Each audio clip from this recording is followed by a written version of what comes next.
अब्दुल्लाटमधील इंदिरानगर इथल्या अंतर्गत ड्रेनेज कामासाठी ग्रामपंचायत सदस्य सतीश कोळी यांनी आमदार सतेज पाटील यांच्याकडे निधीची मागणी केली होती. या मागणीनंतर आमदार पाटील यांच्या प्रयत्नातून पुणे पदवीधर मतदारसंघाचे आमदार अरुण लाड यांनी या कामासाठी 10 लाखाचा निधी उपलब्ध करून दिला होता. त्यानंतर सरपंच कस्तुरी कुरुंदवाडे, उपसरपंच बाळाबाई कांबळे, शिरोळ तालुका काँग्रेस किसान सेलचे अध्यक्ष अमोल चौगुले, कॉम्रेड अप्पा पाटील, ग्रामपंचायत सदस्य सतीश कोळी यांच्यासह मान्यवरांच्या उपस्थितीत या कामाचा शुभारंभ करण्यात आला.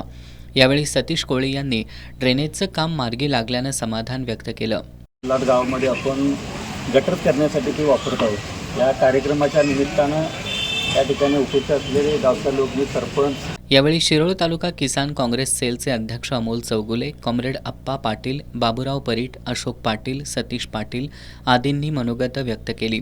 याप्रसंगी ग्रामपंचायत सदस्य निलेश नावरे, अनिता उगारे, सुभाष परीट, प्रदीप कांबळे, निलेश कांबळे, सुरेश उगारे, युनुस जमादार, महावीर गिरमल, रमेश पाटील, अण्णासो नाईकवाडे, सागर सांगावे, राजगोंडा पाटील, विजय पाटील, सतीश कुरणे, मिथुन कोळी यांच्यासह ग्रामस्थ उपस्थित होते.